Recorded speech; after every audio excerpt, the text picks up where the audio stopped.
open us with prayer.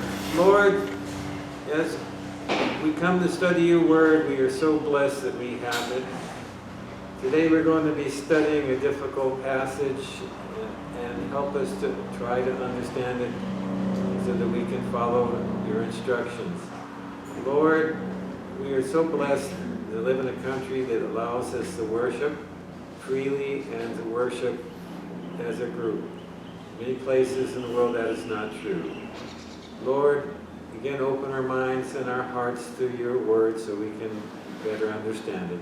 In your son's name I pray, amen. So the next sections in Paul's letter to the Corinthians is chapter 11 to 14. And these chapters deal with matters relating to gatherings, that is, matters relating to the church getting together and mostly to worship. And so kind of remember that in the context of what we're talking about, that what he's dealing with in the next chapters is specifically how to deal with worship, situations that have been brought up to him about gatherings of the church and how to deal with them. And so it's not really talking about, you might say, life in general or anything outside of the church gathering. So you need to be careful about that. The next section that we're dealing with of that is chapter 11, 2 through 16. This is felt to be one of the most difficult sections in the New Testament to understand and interpret. Some of the problem, remember, is that what we read in English is the best translation that we have, and there's a number of translations of Greek. And some of the words, and many of the words in Greek, they really not quite fit the English, what they have an equivalent. Also, in the next section, we're dealing with the culture at the time. Often in our situations like we're doing now in church, how we do things, that is, how we're dressed, how we interact with each other, has to deal with the culture of the time. The culture of our time is quite a bit different than the culture back then. We'll talk about that and as we go along in this chapter.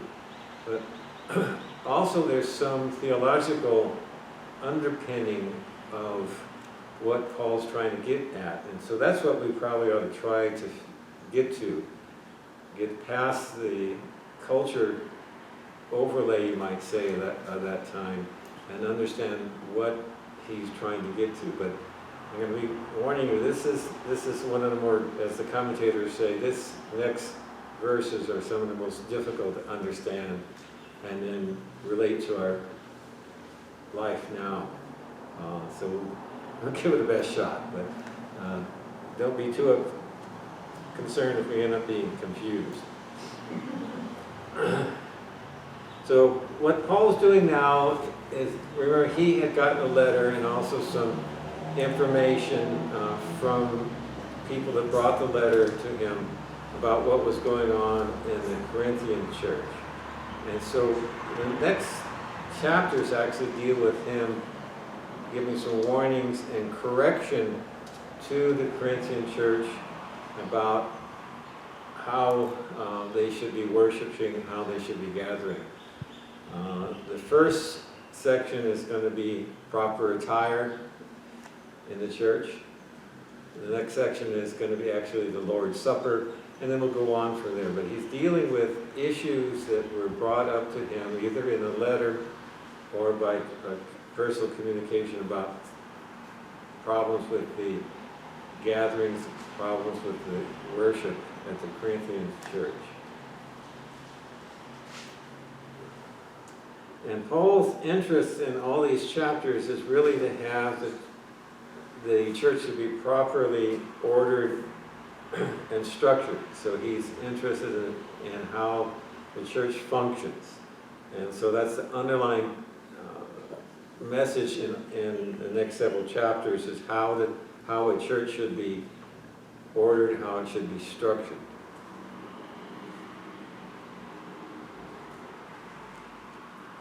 But I'm going to warn you, there's some particular cultural overlay in this section, and we'll talk about that to some length to try to get to some understanding. But before I get hung, when we get into the next several sections, the punchline is actually verse 11 and 12, where it says, woman is not independent of man, and man independent of woman. And so, while it starts off sounding very patriarchal, that is actually his message, is chapter 11 and 12. And so that's, don't hang me, all you ladies, before we get too far into this.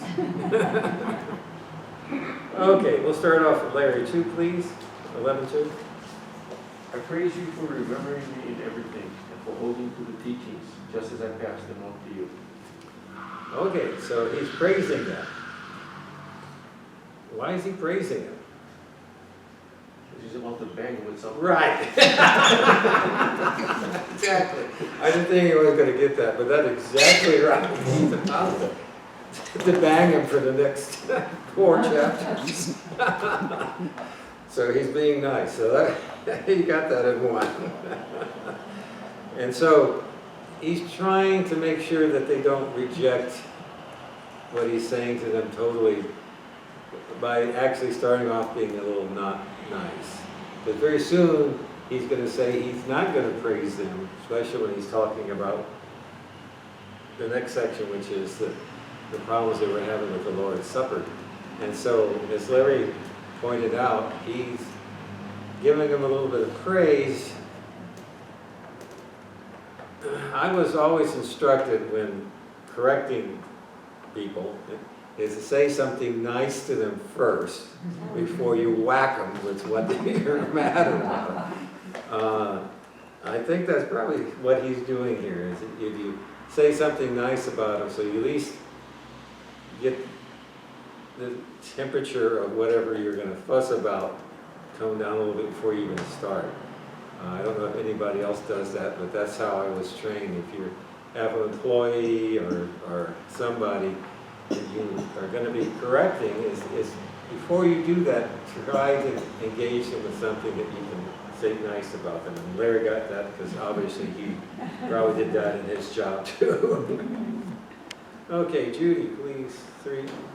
Now I want you to realize that the head of every man is Christ, and the head of the woman is man, and the head of Christ is God. So what's this saying? This is where we really get difficult. So what is he really saying here? What does he mean by the head of man, every man is Christ? What does being the head of mean to you?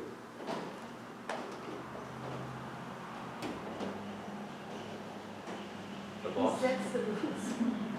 The boss is one way. What, Debbie? He sets the rules that we should follow. Okay. Any other thought about what that means? But there's a hierarchy with God at the very top. Okay, there's a hierarchy. So this is one of the places that it's very difficult to know exactly what Paul is saying. Because the word doesn't, in Greek, it's not really meaning the head.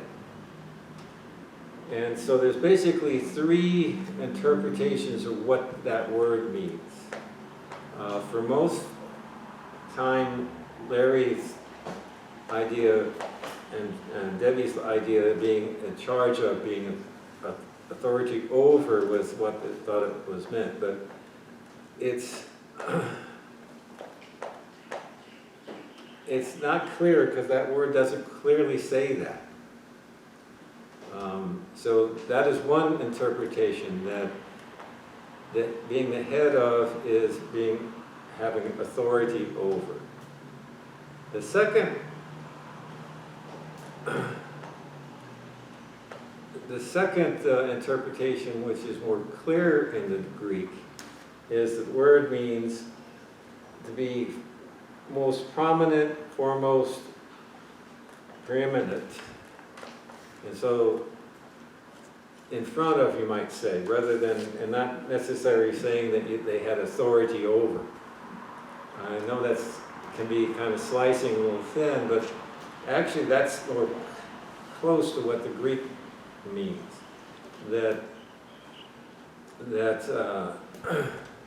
instead of having authority over, that they're, as Lynn said, in the hierarchy a little higher.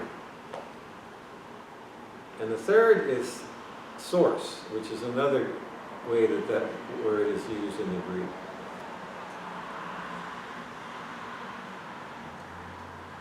So the source of every man is Christ, or God. And the source of the woman is man. Why would, and where would that come from? Why would he say the source of women is a man? Because she's taken from his rib. Oh, perfect. I got a GT class. I thought that was going to take a while. So back in Genesis, God took a rib from Adam, and so the source of women originally, only that time, of course, was from a man. So the original source of women was a man. So remember, at this time it was a very patriarchal society. And so why is there some trouble with the interpretation? Well, part of it is the last phrase, the head of Christ is God. Does that bother anybody? Is there a problem with that, saying that God has authority over Christ? Or God is Yes more and prominent? no. Yes and no. Yes and no. That's a good waffling answer. Because there's a Trinity. Yes, exactly. So there's a Trinity. And we feel that each part of the Trinity is equal, right? But God sent his son. Right. And so could that mean what he's talking about there? That God sent Christ during his time on earth, so at that point he was the source but also the authority over, but only for that time? That's, all these things are argued by the commentators endlessly, and there's no firm answer to that. But what is, you might say, what is the theological underlining of this? Some of it was culture, at that time, how men and women related to themselves. But basically, we can go back to what the theology is basically who is our source, who has authority over us, and who is more prominent or preeminent is God is over us. And so in some ways we can, look at the culture and say that's how it was. The other problem with interpreting this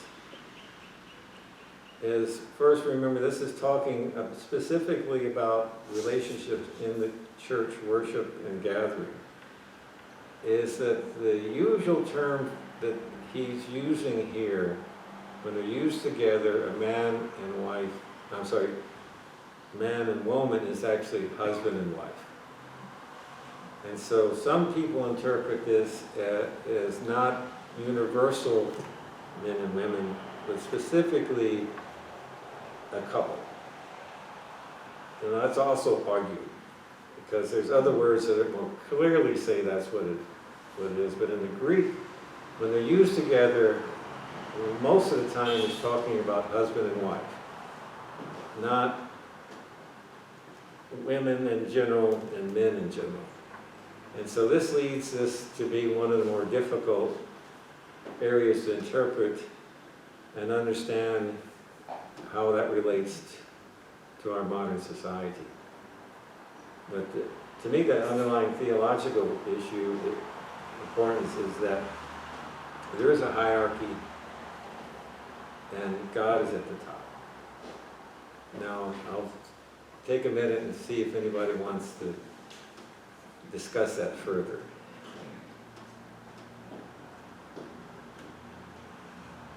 How do people feel about that situation where he says, man is the head of woman?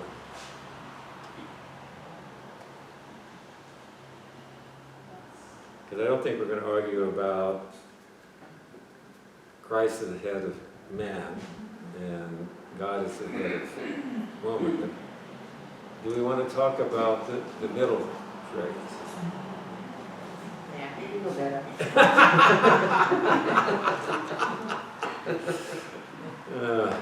We've accepted it. Because the man has more responsibility, so, for being the head. I think what we're looking to, and we'll come to when we finally get to verse 11, is that we were not meant to be independent. Men and women are interdependent. We don't work well by ourselves, and each of us has different roles, and we're complementary. We help each other.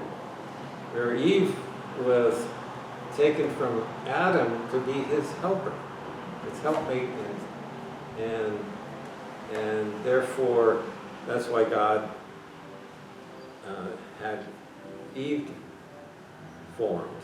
And so we're not independent, we're interdependent of each other. And obviously we have different roles. I can't have a baby, there's different roles that we have. But societies change over time about what those roles are. And then we just have to remember that we are interdependent and we're dependent on each other. And those roles can be somewhat a little bit fluid. I think I didn't step on any landmines here. 4, Dennis? Every man who prays or prophesies with his head covered dishonors his head. So what's he talking about here?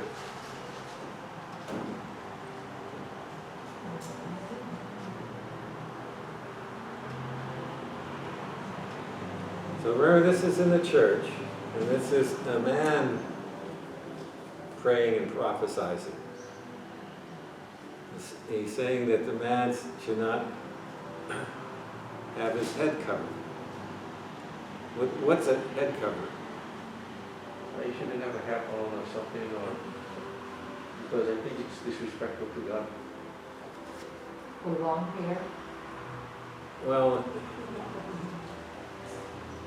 we'll come to that in a later phrase, but he's talking about head covering. Figuratively speaking, like that.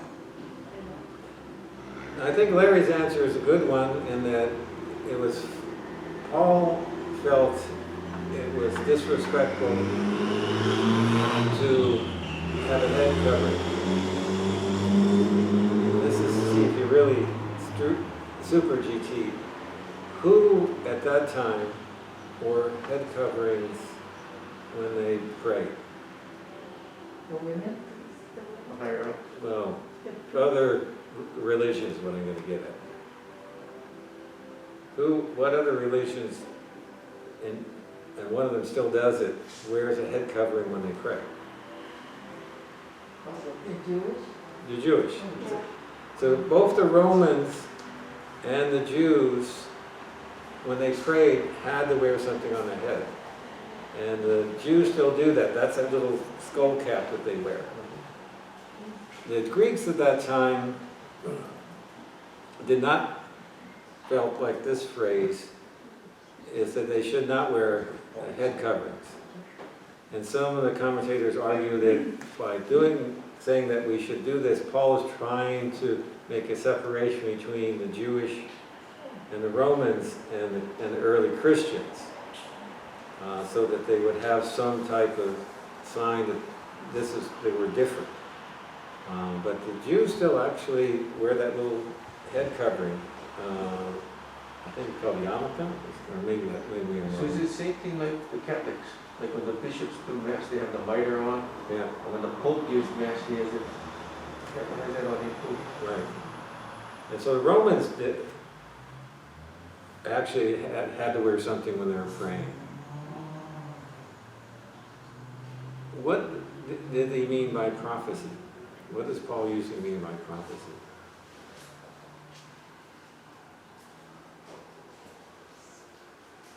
Speaking of the future. That's part of it, but it's actually explaining God's word. So basically he's saying men, when they're praying, men who are explaining God's word, they should have their head covered. And 5, please, Len. And every woman, wait now, every woman who prays, oh, am I, wait now? And every woman who prays or prophesies with her head uncovered dishonors her head. It is just as though her head was shaved. Okay, this gets to be tough. So he's saying now that a woman who prays or prophesies should have her hair covered. I think the first thing to realize is he's saying that they can pray and prophesize too. There's no gender inequality in ability to pray and prophesy. It's how you are adorned, how your attire is to honor God and honor your head. Who was, again, would then have been the head that you're talking about here? Who would the woman dishonor by having her head uncovered? Her husband? Husband, exactly. So that's who she's going to be dishonored. Now this gets to be cultural, and again, the phrase that we use and think about when we say uncovered head or covered head, we usually think of a hat or a scarf or something like that.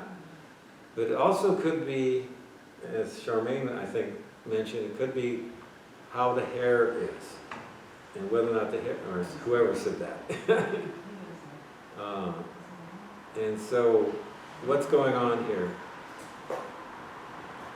It could be interpreted as having your hair up like Judy over there. That you didn't need to have actually something on your head, you need to have your hair up, not unbound. Why would that be the case? Now this is purely cultural at the time. What did it mean for a woman out in public at that time to have her hair unbound? She was promiscuous. Yeah, so she was sexually available is what it meant. It often meant that she was a prostitute, and but it meant that she was sexually available. So having her hair down gave a cultural message that we don't have anymore. And so this is where we have to kind of tease out the culture and the underlying theological message. So what would be the underlying theological message if we can get past the, you might say, the details of whether or not it's hair down or putting something on the head? What would be the underlying theological message? There's actually two.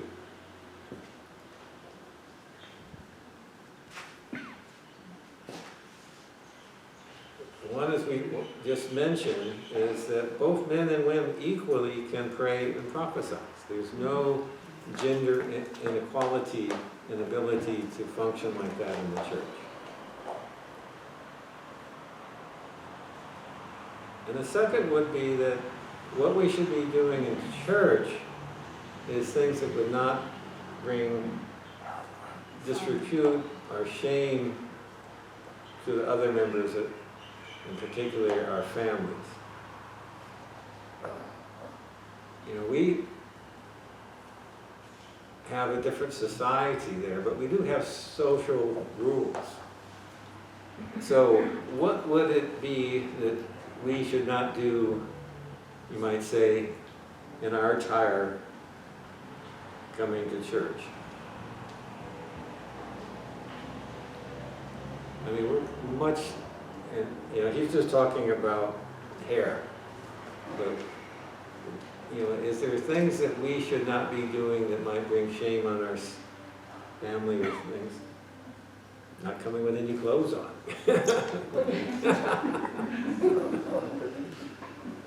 You know, wearing a t-shirt that has some kind of noxious, you know, saying on it or something like that. But we're much more liberal, you might say, in our attire. Well, Larry's not wearing, oh, Dennis is wearing shorts. I got away with wearing shorts for a number of years until my wife just hammered me, so I gave up and I wear pants. So that's mostly so I don't get her upset at me. So that's where I won't do something to make her feel shame. So I wear pants instead of shorts, even though I'd rather wear shorts like Dennis. And I used to, but I finally gave up on that.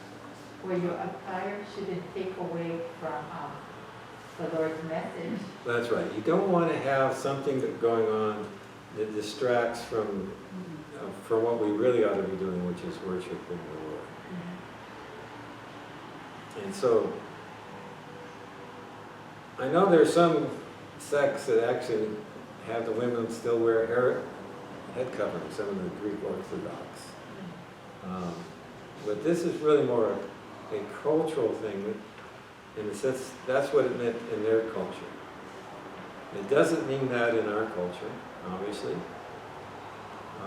But we have to then look at what in our culture would be the equivalent.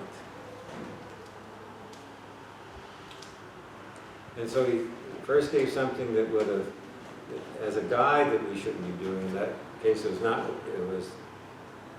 wearing something on the head when they were praying and prophesying. I'm not saying that you couldn't wear that any other time. And because of what in their culture, uncovered woman's head, well, that meant that she had something on her head or just that her hair was up, that meant something in that culture. It doesn't mean that anymore, but what we've been talking about, what you folks have answered, is that we should be doing something that distracts from the worship based on what our culture. And so this, then you can then take this to other cultures where those things don't have the same meaning, and look at what the underlying culture says about how you should be honoring the Lord, how you should be worshiping, how you should be doing that. You know, we've been able to take our message to many, many other cultures, and our missionaries, when they go out, learn the culture of that area. And so the underlying theology is that you would not want to do something that in that culture is shameful or distracting. And that's what the underlying message really is. Does that make any sense?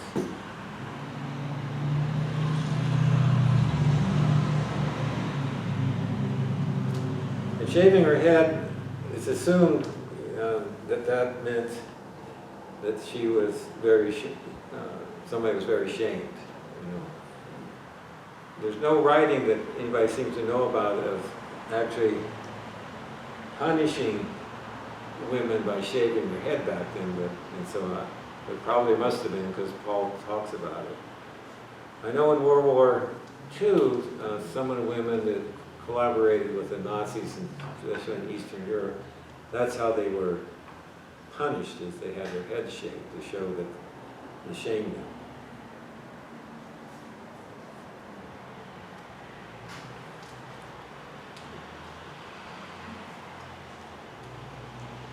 And let's see, 6, Debbie? If a woman does not cover her head, she should have her hair cut off. And if it is a disgrace for a woman to have her hair cut off, shaved off, she should cover her hair. So he's going on, again, this is cultural, what that meant then and what the, you might say, punishment should be. I think we've talked enough about that. 7, Charmaine? A man ought not to cover his head, since he is the image and glory of God, but the woman is the glory of man. 7, yeah.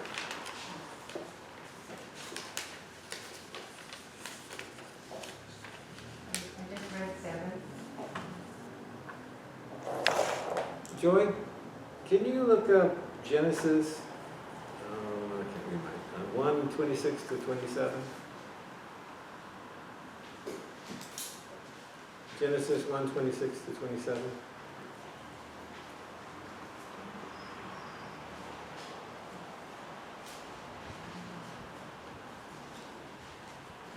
Genesis 1. 1:26 to 27. If I can't read my own writing, I think that's the first. Genesis 1, 22.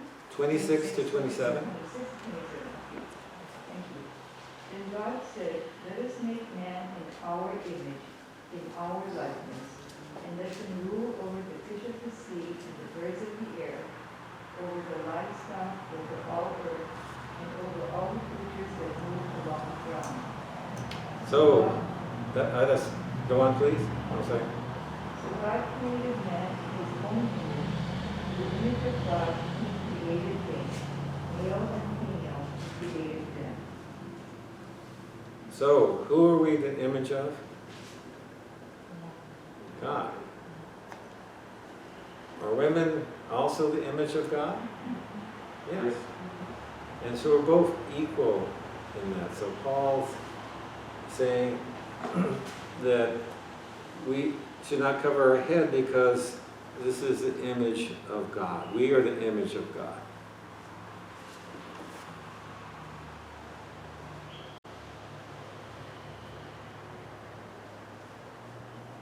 But both men and women are in the image of God.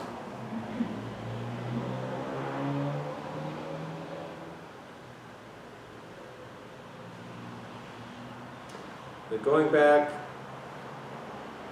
to what they're talking about, this is most likely, again, husband and wife. So when it's talking about the woman, it's the glory of man. It's saying the wife is the glory of the husband.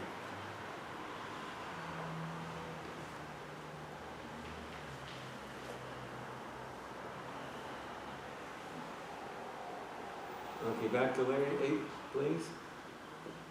For man did not come from woman, but woman from man. Go on with 9, please. Neither was man created for woman, but woman for him, for man. So this is going back to Genesis.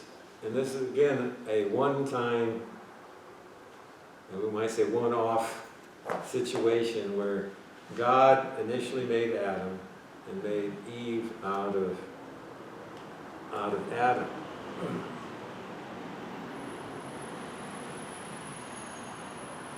And that Eve was made as a helpmate, a partner for Adam.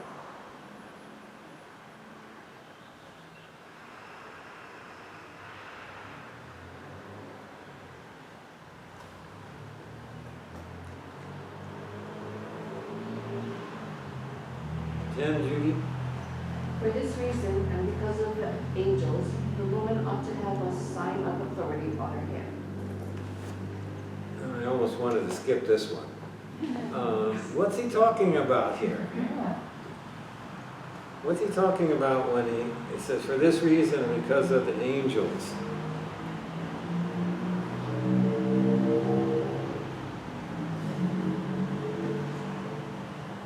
Anybody have an idea what he's trying to say?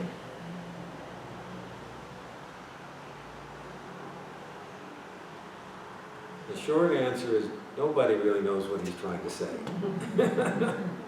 You know, what's this business with angels? He doesn't clarify it. And there's various thoughts about it, but nobody really knows why he threw that in here. The most common thought is that angels in the Jewish tradition were guardians of order. And so he's interested in, remember, orderly structure and carrying out of the worship. And so maybe that's what he's talking about. There's some other thoughts, but I don't think it's worth really going into it, because nobody really knows why he threw this in or what he's trying to get at. You know, it's very confusing. Remember, I started off saying that this is one of the more difficult sections in the New Testament, and this is one of the reasons why, you know, nobody really knows what he's trying to get at here.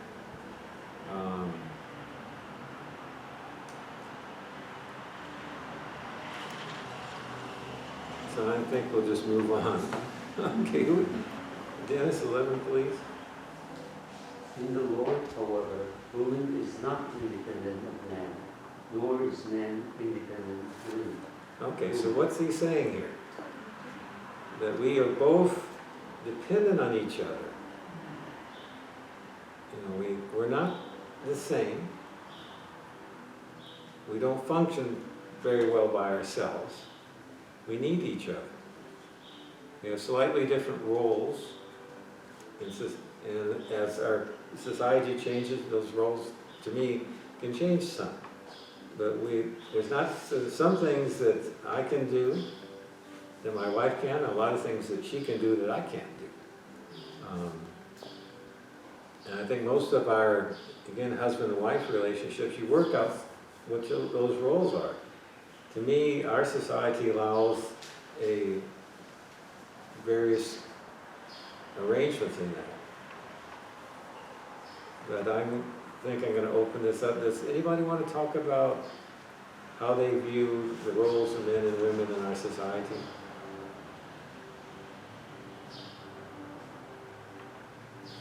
It's easier for me to accept what is written in the Bible because I think ultimately God wants order in the family and in the church. I think that's a good part of what Paul is talking about. You know, that he's interested in having order and structure and chart in the church. And some of it is the culture at the time, so cultures change and they're different.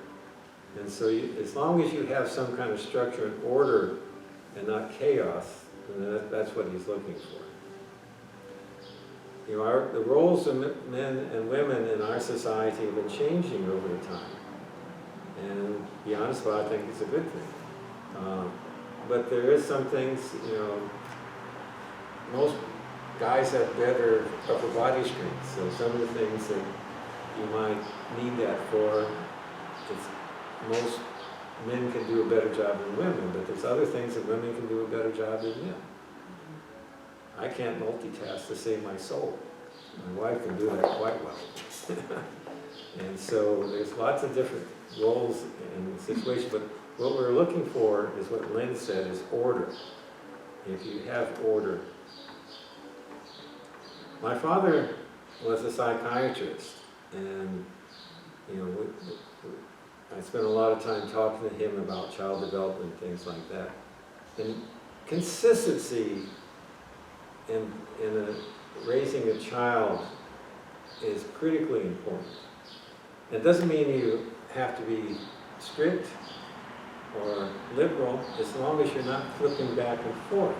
It's that when you don't have that order, you can be very strict, or you can not be very strict, but as long as you're consistent with how you deal with the child, you'll have a better outcome.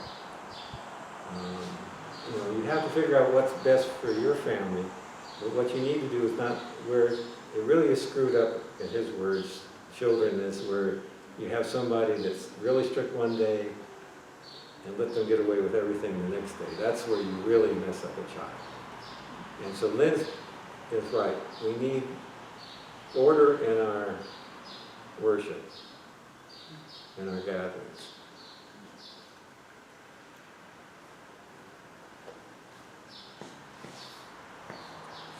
Well, here comes the punchline. Let's see, I lost track. Who's reading 12? Is that? For as woman came from man, so also man is born of woman. But everything comes from God. And so to me, this is the punchline. Everything comes from God. And so that one off, you might say, of Adam and Eve was that one situation. Since that time where does men come from? Right. So we're not independent, we're interdependent, and everything comes from God.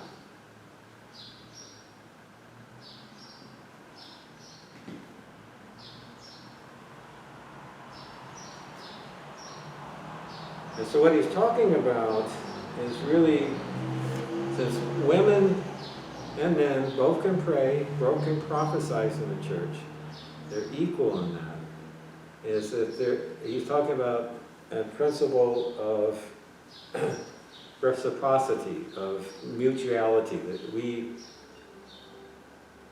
equal each something better when the two of us are together. The men and the women, the husband and the wife. And there's some things that we can mutually do. In his case, he's talking about we all can pray just as good as anybody else. We can all understand and talk about and even teach the Word of God. There's no gender inequality, but there's certain other things that we then, there's a reciprocity. I can't have a child, but I can engender a child. And so there's a certain mutuality in our relationship, that is, certain things that we can do together equally. But there's certain other things that we need each other for, that we're interdependent for that. We're not meant to be completely independent.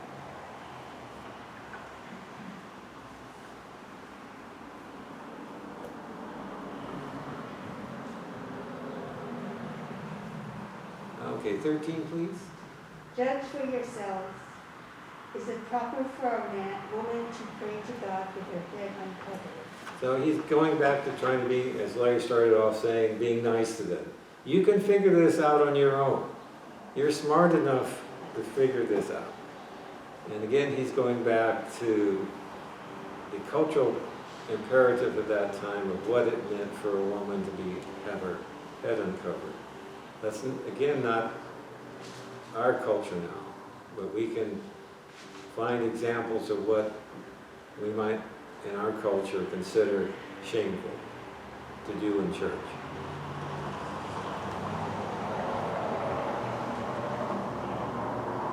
Does not the very nature of things teach you that if a man has long hair, it is a disgrace to him? So, what does this mean? I thought they all had long hair. What? I thought they all had long hair. It'd be very long. If they had very long hair, I don't know. And so this is another one that they have trouble with. You know, what is he talking about here? How long is long? And what does it mean? Anybody want to take a shot at what that means as long?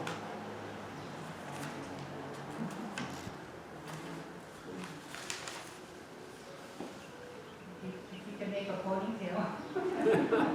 That long.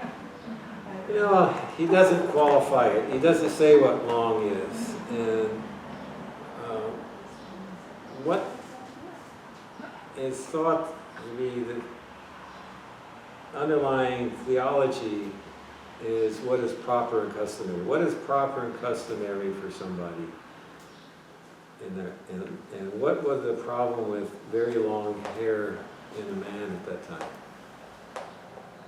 Too much attention. Yeah, but attention in what way? Oh, look at my hair.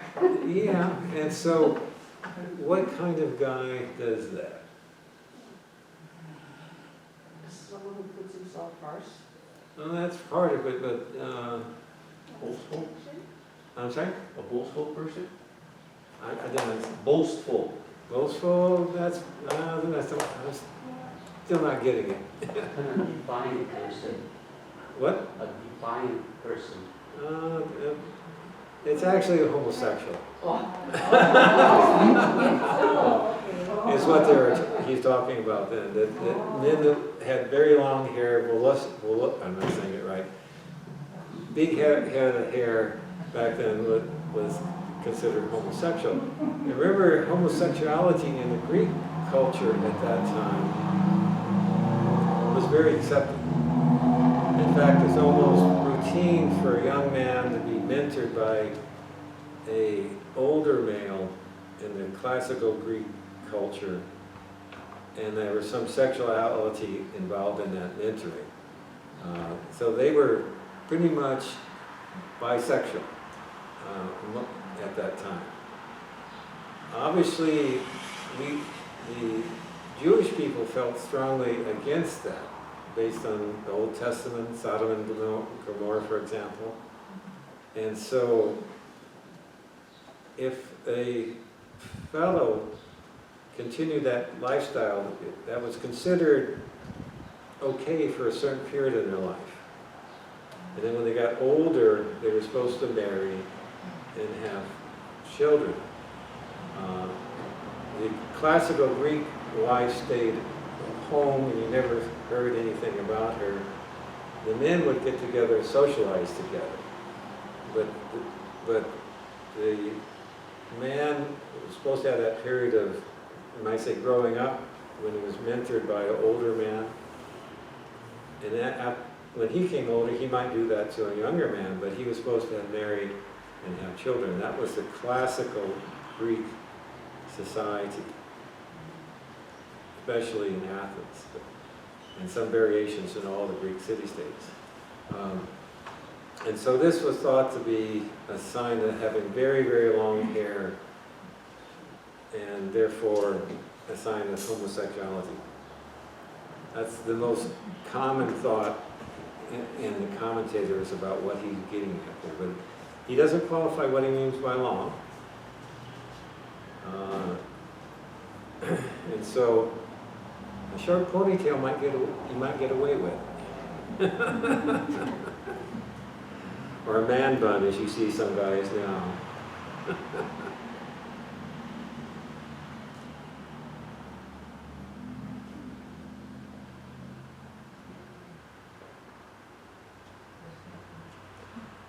So again, going back to what Lynn said, Paul's interested in order in the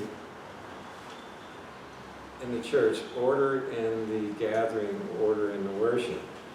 And so he's basically, again, using what's going on in the culture then, is what would be considered proper and customary. In different cultures, that's different, you know. And as long as it's proper and customary, even though in our society it might mean something, if it in other society means something else, if it's proper and customary, we should let it be that way. That's what our missionaries are taught. Because what he's interested in is the order and structure of the worship. Is the underlying message in this, and he was dealing with the culture at that time. And so that's where you have a commingling of the theological and the cultural aspect. And we need to, for our time, sometimes tease out what the underlying theological message is. And what he's basically saying is that what Lynn brought up, he's interested in order in the worship. And he's interested in things that are not considered shameful, things that are proper and customary in a particular culture and society. And that second part, what's proper and customary, might vary considerably.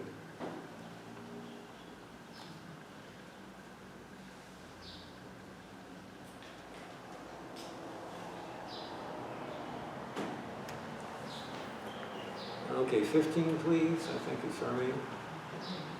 Or Joy. But that if a woman has long hair, it is her glory. Her long hair is given to her as a covering.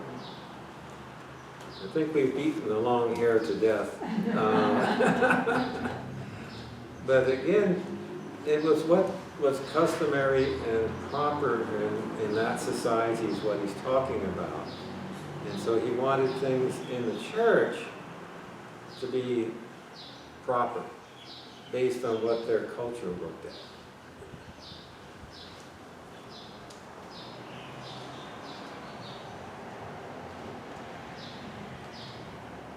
Larry? If anyone wants to be contentious about this, we have no other practice, nor do the churches of God. So, what's he saying here?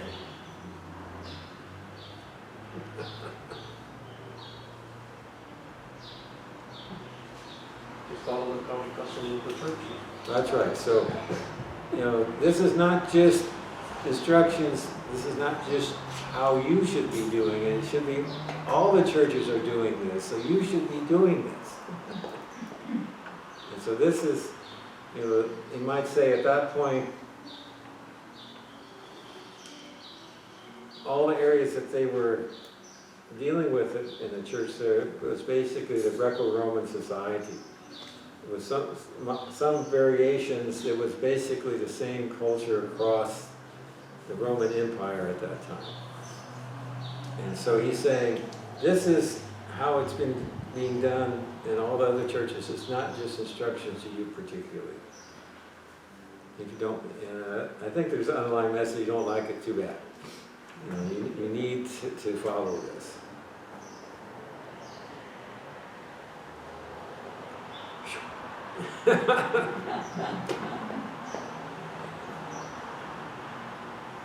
I cannot, basically this is one of the more difficult, according to my commentaries section. If I've overly simplified it, I'm sorry, but I try to do my best. And I would take a few things from, one is both men and women are equal in ability to pray and prophesy. That is a function in the church. They are equal to that. There is different roles that there's a mutuality, that is, we can do things both, but there's also reciprocity. There's certain things that one side or the other does. It's a good chance that what he's talking about is husband and wife, and so not all this pertains to everybody. He's talking specifically about what's going on in the church gathering and worship, and not necessarily outside of that.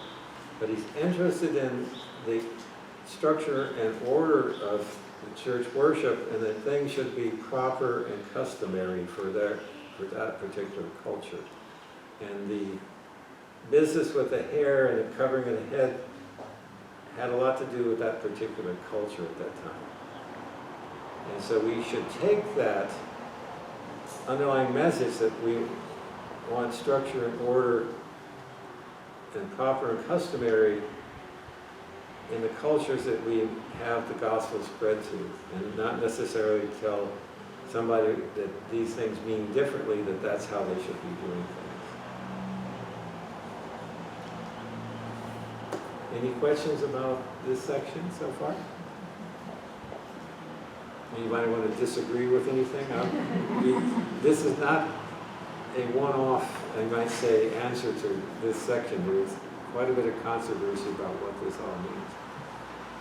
Our next sections are not going to be as difficult, but this is the more difficult one. Next week we'll be talking about problems with their so-called Lord's Supper.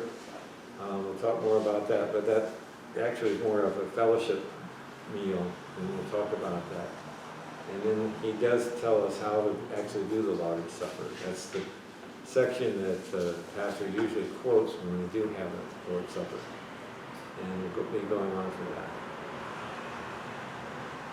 So Dennis, can you close us with prayer today?